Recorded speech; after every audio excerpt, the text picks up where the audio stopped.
सलमान खाननं महिला आयोगाकडे लेखी उत्तर आयोगाच्या अध्यक्षा विजय रहाटकरांची ही माहिती आहे। सलमान खाननं लेखी उत्तर महिला आयोगाला दिलेलं आहे। आयोगाच्या अध्यक्षा विजय रहाटकर यांनी तशी माहिती दिली आहे। सलमाननं जे वादग्रस्त वक्तव्य केलं होतं की ट्रेनिंग घेतल्यानंतर बलात्कार पीडितेसारखं वाटतं, यानंतर त्याला नोटीस बजावण्यात आली होती महिला आयोगाकडून।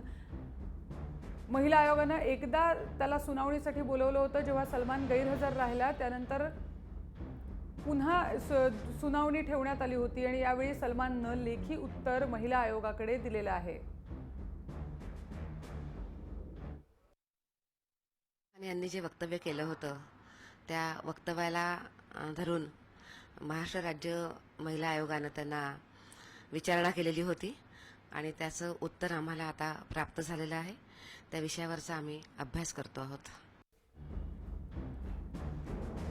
सुलतान हा नुकताच रिलीज झालेला सलमान खानचा सिनेमा, या सिनेमासाठी तयारी करत असताना सलमाननं असं म्हटलं होतं की जेव्हा सुलतानसाठी ट्रेनिंग करून आपण बाहेर पडतो तेव्हा बलात्कार पीडित मुलीसारखं वाटतं असं त्यांनी म्हटलं होतं आणि यावर सगळी नवीन एक वाद निर्माण झाला होता। अनेकांनी यावर टीका केली होती, अनेकांना त्याचं हे विधान रुचलं नव्हतं।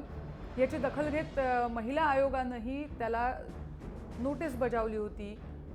पहिल्या सुनावणीला सलमान खान गैरहजर राहिला, पण त्यानंतर आता त्यांनी लेखी उत्तर महिला आयोगाकडे सादर केलेलं आहे।